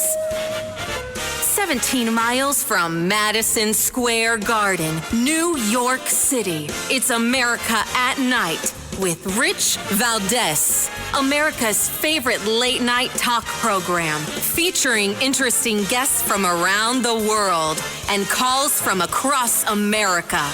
And now, Here is your host, Rich Valdez.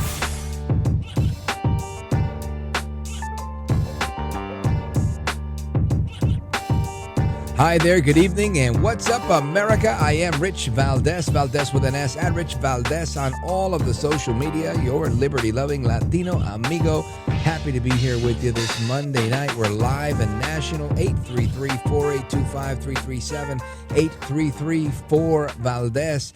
And there's a bunch of stuff I want to get into, of course, related to the biggest story of the day, which is the United States brokering a peace deal between Iran and Israel. Now, of course, there's some ambiguity there as to when it starts. Does it start at 6 a.m.? Does it start at 4 a.m.? Their time, Tehran time, Israel time. But a report that came out a little while ago, let's see, 18 minutes ago. Paramedics are responding to reports of a ballistic missile impact in Beersheba. The missile sirens were sounding across southern Israel. The IDF detected another missile salvo from Iran, and the IDF now says the public can leave bomb shelters after the missile salvo was launched. And that's the entirety of the update that I've got here. So I don't think they would send them home and say, hey, it's okay to go home if they didn't think that there were more coming their way. So, I don't know. We'll try and keep this monitored so that we know what's going on, and I could give you the scoop on it. But, of course, this is a big deal. Of course, President Trump announcing this ceasefire, and a lot of people started the day today saying, oh, my gosh, the sleeper cells. And listen, that's never not going to be a thing, right? This is the country where we had Pearl Harbor, we had 9/11, we had all sorts of different attacks, and you never know when the deep state is coming, you never know when the enemy is coming, you never know when anything is coming, right? Lone wolf. So there's always something you got to keep your eyes open for, and I agree with that. But there's also other stuff going on. You've got members of Congress that truly just are on a different page, right? And it's important, I think, to call them out when need be. Now, Jasmine Crockett, I spent the weekend looking at some of the videos she was putting out. She was very upset that no one notified her directly, that President Trump did not notify her directly about what was going on. And she took to social media to complain, to whine. Listen to this.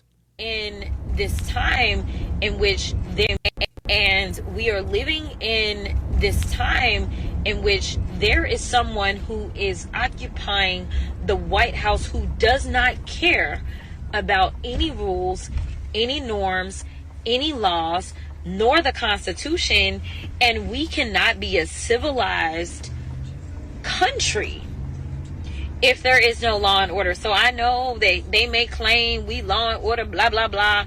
So go get the undocumented people and let's try to ship them out. Let me tell you something. They are not the people that are putting us in harm's way. It is him and his administration that is putting us in harm's way. I am telling you right now that I legitimately have had no intel whatsoever. Zero intel as a sitting member of Congress, regardless of how you feel about me, regardless of my party affiliation. No one has consulted specifically with me or anybody in my office to give us any information.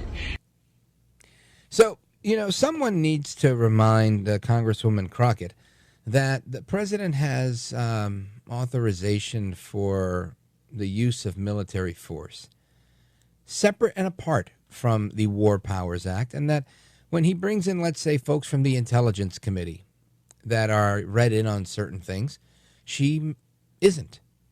And it's very presumptuous to say, no one has called me. Well, guess what? The president, he doesn't report to Congress, right? You have oversight over the government. You do what you got to do. They have the ability to impeach. Got it. If he messes up, that's what they're going to do. Shoot, he's doing right now, I think, a whole lot of good, and they still want to impeach him, right? AOC has been calling for the impeachment of President Trump. Now, Jasmine Crockett's upset because he didn't call her. Now AOC's just mad because why not? Listen to this one, number 32, where you've got Byron Donalds, congressman from Florida, who's on with Stuart Varney from Fox Business. AOC is calling for Trump to be impeached. That's really highly unlikely, isn't it, Congressman? Oh, my gosh. I mean, again, with her. So stupid, so ridiculous. All this is just, trying to say something to get on TV or have a soundbite that gets carried in media. The Democrats didn't say anything when Barack Obama launched airstrikes against Libya. When Barack Obama launched airstrikes against Syria, they did nothing. They were quiet. They cheered him on, so on and so forth. The President of the United States does have constitutional authority for strikes when it comes to military force. That's why they're the commander-in-chief. And so a lot of colleagues on Capitol Hill, they're talking about the War Powers Act, but the War Powers Act is something that's been litigated in court time and time again, and it does not obstruct a president of the United States from using military assets when they are in the key national interest. And I will add, one of the things that is crystal clear is that the Iranians were trying to actually create nuclear weapons. There's a reason why they have a ballistic weapon system, ballistic missiles weapon systems. There's a reason why they were trying to create ICBMs. And that was simply not to just have things they can light off as fireworks in the sky above the skies of Tehran. They wanted it to be able to flex their power in that region and around the globe. And since they are a terror factory, that is a fact, we simply could not let that happen. That's Congressman Byron Donalds, again, on the Fox News channel. But it doesn't stop there. The media continued to go in, right? You've got Margaret Brennan on the Sunday show yesterday.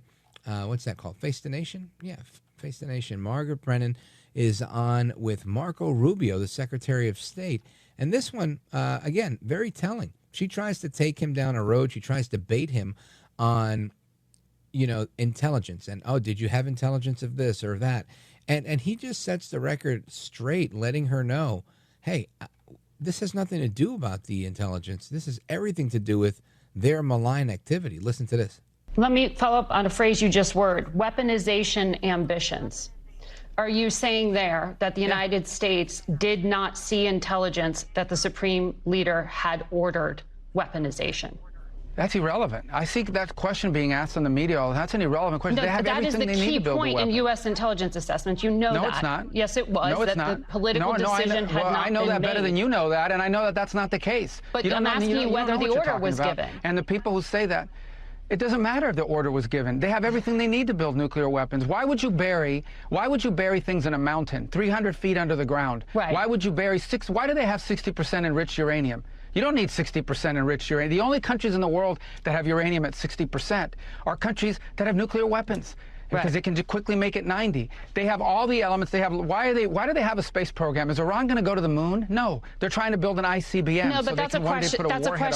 That's a question of intent. And you know, in the intelligence assessment, that it was that Iran wanted to be a threshold state and use this leverage. I'm talking about the public March assessment, and that's why I was asking you if you know something more from March. But that's also an inaccurate representation of it. That's an accurate representation of it. That's not how intelligence is read. That's not how intelligence is used. Here's what the whole world knows. Now, forget about intelligence. What the IAEA knows. They are enriching uranium well beyond anything you need for a civil nuclear program. So why would you enrich uranium at 60%? Right. If you don't intend to one day use it to take it to 90 and build a weapon. Right. Why are you developing ICBMs? Why do you have 8,000 short-range missiles and 2,000 to 3,000 long mid-range missiles that you continue to develop? Why do you do all these things? They have everything they need for a nuclear weapon. They have the delivery mechanisms, they have the enrichment capability, they have the highly enriched uranium that is stored. Yes. That's all we need to see. Again, Secretary Rubio going scorched earth there and setting the record straight on Margaret Brennan. But the question that, arises for me is why, right? Again, critics will say she was out to try and give him a gotcha. Proponents of hers will say she's just doing her job, trying to hold him accountable, blah, blah, blah. But she wasn't, right? This is yellow journalism. This is her trying to, in effect, take a position, right? She's taking a position against the country. Saying, but really, I mean, come on, you guys are bombing them. Did you have the intelligence or not? How did you know? Why are we defending Iran? Now, if she wants to make the case and say, I'm not defending Iran, but The United States is a big bad bully, and somebody's got to look out for the little guy.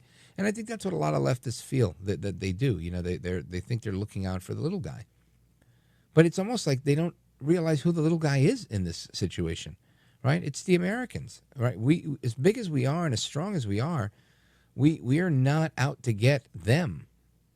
Even crimes of the past, right? The sins of our fathers, we're not out to get them. But they are out to get us. They are out to get Israel. So it's already an uneven fight, if you will, an uneven playing field in the one's intent toward the other.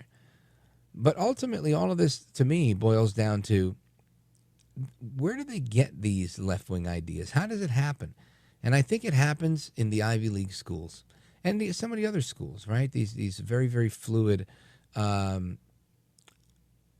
left-leaning, universities and whatnot. They're the ones that are indoctrinating people with these ideas that you should be pushing back on everything, and not for the sake of finding the truth, but for the sake of causing chaos. And I want to know, what is the value nowadays of these Ivy League educations? Are they helping? Are they hurting? We're going to find out a little bit more straight ahead. Keep it locked right here. This is America at Night with Rich Valdez.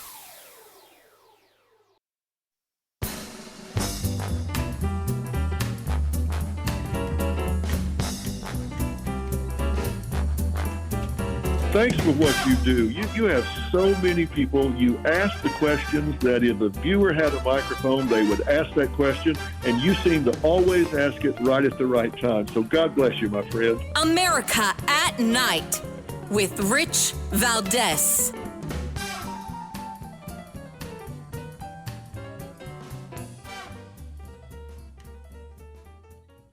I got into Harvard, Johns Hopkins, Stanford, and I ended up going to a state school where I had a full ride. I knew maybe I wasn't going to be pushed as hard. I could push myself. And so that really worked for me. And I think a lot of the conversations that I have with students center on, well, you think that you want to go there and you think that that's what is going to be best for you. And you're going to stress yourself out and burn yourself out prior to college. I can't tell you how many friends I had that went to Ivies and had to take a mental health gap year because they were so stressed, fighting for their lives, trying to be the best at a place where everyone had been the valedictorian and everyone had been the student class president. And that's not everywhere all the time. Just thinking about long term and thinking about, are you going to care about where you went 20 years from now? Is it going to truly have impacted your career? And for some people, yes. Mm-hmm.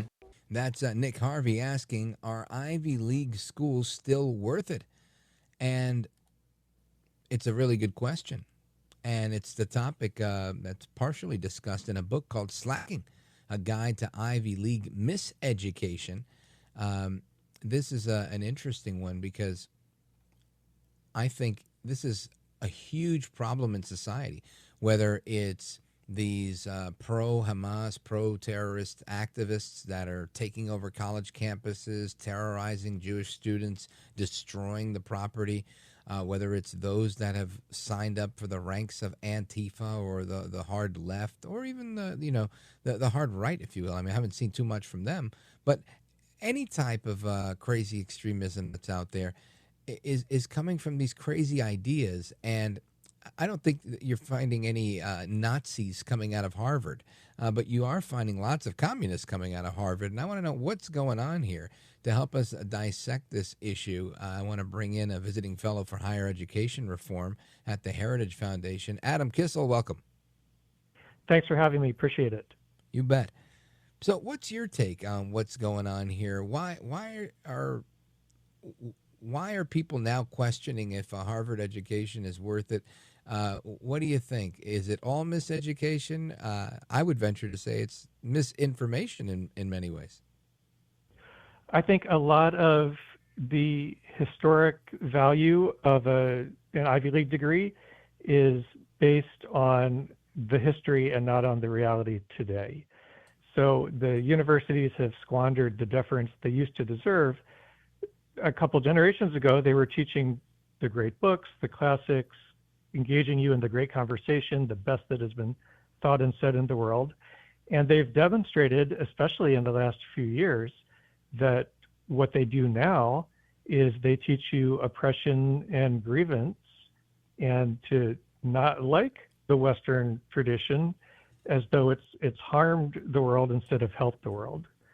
So if I go to Yale and Yale says, study the humanities here, we're going to give you, and I'm quoting, understanding and appreciation of the highest achievements of humanity. But then they turn around and they tell you that, well, to meet your humanities requirement, you could take a course called Beyonce Makes History, Black Radical Tradition, or Drink Culture, the history, ethics, and aesthetics of cocktails. Now, you're not just learning about cocktails, but you're learning about, and I'm quoting again, how drink culture is bound up with colonialism and imperialism. Of course, just like being fat or doing math. Right? Or at Penn, you could, to meet your core curriculum requirements, supposedly what every educated person should know, decolonizing French food. Or you get to watch reality TV, and at Penn, you meet your humanities requirement with reality TV and gender. Or at Princeton, right? And so, all right, well, your degree means something good if you major in engineering, but you still had to take courses in the humanities that are offered with courses like that. Unbelievable. Now, Adam Kissel, I think we've seen, I want to say a death blow, but it's really not a death blow, but I would say a very significant body shot to the movement known as diversity, equity, and inclusion, which is a big part of, in my opinion, the left's movement and stronghold within academia, within corporate America. Do you think the awareness that's been raised around meritocracy versus reverse racism or even DEI is starting to make a difference, or do we still have a long way to go? Well, it's really both. So once the Supreme Court decided that affirmative action in admissions is no longer going to get a wink and a nod because it violates civil rights and the equal protection clause of the Constitution, that was a key moment because the Supreme Court said eliminating discrimination means eliminating all of it, wherever it comes from. And that's going to extend beyond admissions to everything a university does, plus businesses. Meanwhile, the Trump administration has said, if we catch you discriminating, that's going to be a problem for all of your federal student aid and federal grants, which could be millions or billions even of dollars. Maybe we even take away your tax-exempt status. Right.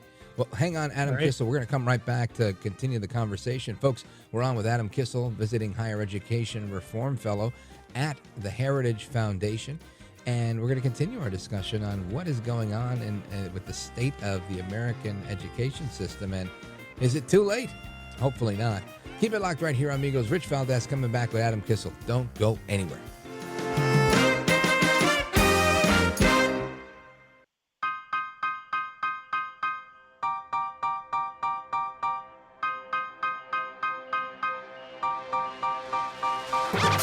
Rich Valdez, who again will do a fine job, and I know you'll enjoy listening to him. This is America at Night with Rich Valdez. All right, amigos, welcome back. We're going to continue our conversation with former Deputy Assistant Secretary for Higher Education Programs, Adam Kissel. He's the author of a new book titled Slacking, A Guide to Ivy League Miseducation. And he spent some time at an organization called FIRE, Foundation for Individual Rights in Education. And I first came to learn about FIRE, Adam, when I was at school in NYU and got into a big old back and forth with a sociology professor. And I took some conservative positions, and we argued a little bit. He let it go, and he ultimately failed me, like with an F at the end of the marking period. And I was averaging like a B, maybe even a B plus. And every other class I had an A, and I was actually on the dean's list that semester. 3.9 was my GPA, and he messed that all up. And I took it to the Board of Governors, and they were like, sorry, we stand by academic freedom. And I didn't know about FIRE at that time. I wish I did, because I would have, tried to sue the pants off him. Instead, I just cut and run, and I was like, I'm never coming back to your liberal school, and I never did. But it's good to know that there are, free speech warriors out there in that realm, in the realm of higher education, that are out there, telling it like it is, because it's a sorry state of affairs. And the story I just told you, that happened 25 years ago. So just imagine how much worse it is today. Fire does an annual campus climate survey, and the numbers are really distressing. The story you tell, I think, happens all over the country now. Yeah. And campus free speech is supposed to be at the core of a great education. Instead, we have today activist professors who think that the right thing to do is to indoctrinate and be changing society. Well, guess what happens when you try to change society? Society will push back on you. And I think that's why we see states and the federal government saying, we're not going to put up with this anymore. And maybe it's not good for academic freedom, but when the professors are saying that a good humanities course at Princeton means listening to Bad Bunny, I bet I didn't know who that was until I read it. Right? Or at Cornell, you watch Cardi B, who I did know something about, sadly. And that is your humanities course? Like, I don't see why academic freedom needs to protect that, to be honest. Yeah, that's funny. Well, I must know a lot about humanities because I listen to both of those, and I don't know how much of the humanities that lends itself to. But it's interesting to see how they make things work, and how I guess they almost kind of try to coax people into using popular culture to get you to look at things a certain way. And it's a real shame. Now let's talk about your book, because I think it's an important topic, and I think it's a good time for it. I truly do believe that higher education on the whole, and maybe I'm wrong and you can push back if you think, but I feel like we've reached a point of diminishing returns on many college degrees, save the ones that are for a prerequisite for some sort of professional licensure or a further advanced degree like engineering, medicine, dentistry, that type of thing. You're exactly right. In fact, there's a scholar at the American Enterprise Institute named Preston Cooper who calculated the return on investment for pretty much every program at every college in the United States, tens of thousands. So if you're going to be a petroleum engineer coming out of Oklahoma State, your ROI is something like plus $800,000. But if you're going to be a psychology bachelor's degree holder, you're not going to be allowed to practice psychology just with your bachelor's degree. You're going to have negative hundreds of thousands of dollars as your ROI. On top of that, that's only if you finish college. If you don't, you're in even more trouble, because we have colleges with 10%, 15% graduation rates. So think of all of the wasted resources for people who are pushed into college, and the university loves having your tuition, but they don't give you the support you need to graduate. So we've done a great job on college access, but a terrible job getting people through with good degrees. Right. And it's funny. I remember a time when that happened. During the same time, right? I remember I had written a research paper on the effects of higher education in the Hispanic community. And my Hispanic community is, those from Puerto Rico and maybe neighboring places like Cuba and the Dominican Republic that, have grown up in the States. But at the time, there was very limited research on Hispanics of any Caribbean descent. Every data set I could find was regarding folks that were of Mexican descent. And it was an important distinction, because when interviewed, they saw higher education very drastically different, oftentimes saying they felt that it was for white people. College was for white people, which wasn't necessarily the case with the others. And shortly after that, I think during the Bush years, there was this huge increase in the completion of baccalaureate degrees for Hispanics. And it seemed like things were trending well, only to come and find out that it was, a big push towards indoctrinating everybody, and we created a bunch of new leftists. It's disappointing. You can still get a great education at any of the institutions in the Ivy League if you know where to look for it, especially if you major in STEM. We show in the book that there's a narrow path, right? You can still find a course on Homer or Dante or Shakespeare or American history that's solid. There's not many of those courses out there for you, but there's lots of ways, if you want to be a slacker, to get the tendentious, narrow, biased, self-indulgent kind of courses.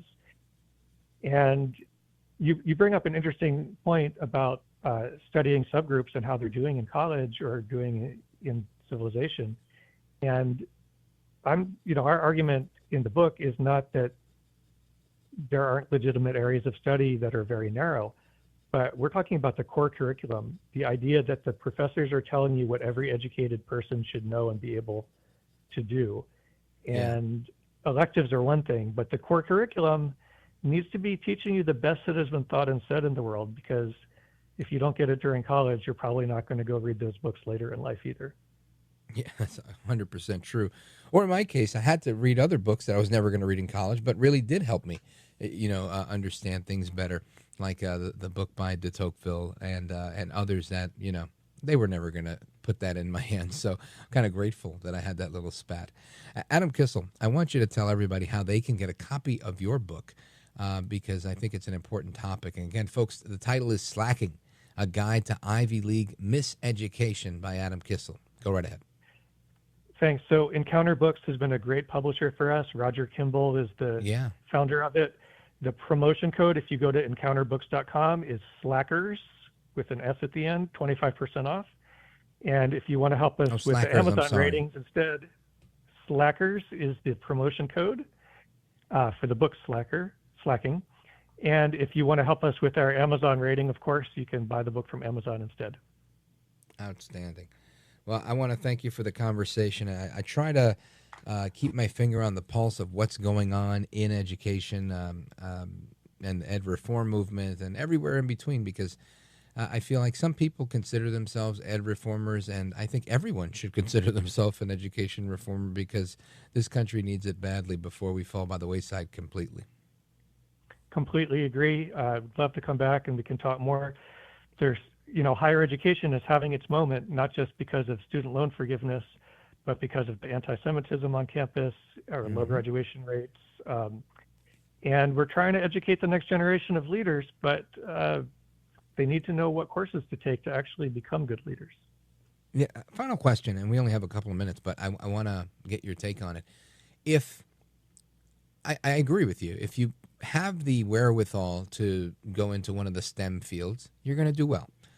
But if you don't, would you, my advice, and I don't know if you agree with me or not, but my advice to my own children or anybody else would be, don't throw good money after bad. Don't go to college just to say you went to college. Go to college for something you need to go to college for. And if not, go a different route. And would you share that advice or have a nuanced version of it? 100%. So all the people who are cut out for college and are going to treat it seriously should go.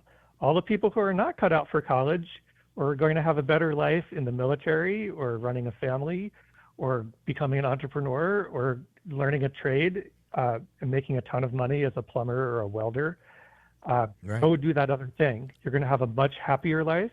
You're going to be more marriageable than the gender studies guy who wears funny pajamas and works at Starbucks. Yeah, and you'll be more respected and you'll respect yourself. Excellent point. Adam Kissel, it was a pleasure. We definitely got to do it again soon. Folks, again, pick up the book and give Adam a follow. Sir, I appreciate it. You're a gentleman, a scholar, and a patriot. Thanks, Rich. This has been a lot of fun for me, too. You bet. And Godspeed. Amigos, we come back. Your thoughts, calls, reactions, everything else straight ahead. This is America at Night with Rich Valdez. Call now, 833-4-VALDEZ. That's 833-482-5337. 833-4-VALDEZ. That's Valdez with an S.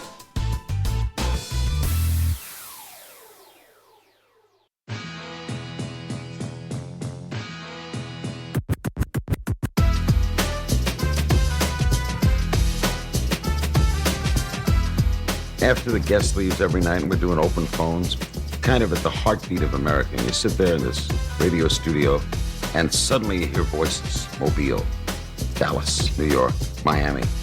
And there's kind of a conglomeration of America all in one room. All right, amigos, to the phones we go. 833-4-VALDEZ. I want to go to Chris, Santa Clara, California, KSFO. Chris, go right ahead.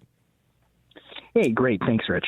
I think that there might be a perspective that's different between the East Coast and the West Coast. And so I'm going to be curious to hear your perspective on it. Here in California, we've got 32 public universities. That's the 23 in the CSU system and 9 in the UC. Out of that 500,000 undergraduate kids right now, with no affirmative action out here for 30 years, literally. It's less than 10% of the total enrollment is white men. It's almost now 25% Latina. It's 49% Latino cumulative between those among the system. I've got kids that have gone through mostly through the CSU side of that. The way that our financial aid is scaled in California, granted, it's us on the West. If you take the Pell Grant and the Cal Grant, you add those together, and if you qualify for that, that's going to cover 100% of your tuition in the CSU system or 100% in the UC system. They'll scale it. So kids are not coming out with gigantic amounts of debt based on tuition and fees. Hey, housing and all, that's a different story. But just for the tuition, I wanted to make sure that you knew that from the largest state in the country, just kind of what the data is. And I'm curious if on the East Coast, why this seems to be, whatever the crisis or the emotional turmoil about what's happening in the universities, I'm just not seeing that. I've had 4 kids go through the system. I've taken a ton of community college courses, extra just to try to keep up with where they're at, even though I've got my grad degrees. Yeah. And I've just not seen a whole lot of crazy stuff in terms of what they're studying. It seems pretty basic. You've got to take your math, you got to take your science, you got to take your basic English writing kind of courses. That's standard lower division gen ed. And then, whatever you're majoring in or your electives or whatever. I'm just not seeing psycho stuff out here. So what's your perspective? Yeah, well, and it's good perspective that you're offering. I'll tell you this. I think that the big problem, the big distinction here is honestly, it's not really public schools that are the culprit here. It is the Ivies and the private schools that have kind of gone in a different direction because they're pretty reliant on donations. So that therefore opens them up to be susceptible to special interests that may want to guide and direct a certain direction that they may go in. You don't see that as much in public universities. Like, in Jersey, there's Rutgers. In New York, you've got SUNY. While there may be left-leaning, even communist-sympathizing professors there, it's not their bag. They're not necessarily there to be activists because they have tax dollars, like you just pointed out, that tax dollars can fund a whole lot of what's going on. So they don't need to rely on these special interests and appease a certain group of people. So to that point, I think it makes sense. Now, the fact that there's 100% coverage with tuition and whatnot probably plays a very big role in people being satisfied when they leave school. And again, really, there's no harm and no foul, at least to the student, if they say, hey, look, I went to school for 4 years. I studied in the musical theater program. I realized I was never going to go to Broadway. I'm not going to Hollywood, and I'm going to do something else. Really, there's no detriment there because they're debt-free. But it becomes an issue when you've gone to a private school and you've had to take, a Sallie Mae loan, and you also have, guaranteed student loans from the government, and now, voila, you've got a big problem on your hands. So I think it's an apples and oranges thing. At least that's my assessment, Chris. But thank you for calling, brother. It's good to hear from you. I appreciate it. Shout out to KSFO. Let me see. Where else do we go now? Let us go to... Oh, hold on. Let me see. I want to stay in KSFO because we have another education-related comment. Robert, Santa Clara, California, as well. KSFO. Go right ahead, Robert. How you doing, Rich? When we took the sociology class, we studied Revolt of the Masses by Ortega y Gasset. And he thinks you should be qualified, even though you got rid of the kings at the time he was writing in the 30s. And he also made a comment on every generation thinks they're living in the height of times, and they themselves are the height of times. So I'll give you an example. When the victory gets won in education, that every book written by a white man, for example, is no longer acknowledged and it can be burnt. I think we need to re-examine that and go back and, get a real curriculum, because we've really embraced a lot of oppression Olympics, cultural Marxist nonsense. And you see the way they conceit of this generation. They go to school, but if they're learning nothing and they think it's just about oppression, like your guest was talking about, we're really missing the mark here, and we're not developing, critical thinking and good leaders. Yeah, I would posit that it's not that they're learning nothing, and we are missing the mark, but they aren't, right? The cultural Marxists that make up the establishment within the left, within academia, they're getting A pluses. Right? I mean, they're producing hardcore commies. If you see some of these younger people that are coming out of some of the schools, and again, not necessarily the public ones, but not excluding the public ones, they wear T-shirts with hammers and sickles on them, right? They believe in Stalinism, and that to me is like, wow, okay, listen, I appreciate a differing view, I really do, but things that are so clear that they haven't contributed to anything really positive in anybody's lifetime, I think should be, it should just be a no-brainer, but it's not. So I think you're spot on with your comment, and it's a shame. And I think, we're headed in the right direction now that we know that we have the level of problem we have. But man, what a tough road to travel it's going to be. Robert, thank you for your call. Shout out to KSFO. Everybody, great calls tonight. We're going to Idaho. We're going to Wyoming. Keep it locked right here. I'm Rich Valdez. This is America at Night with Rich Valdez.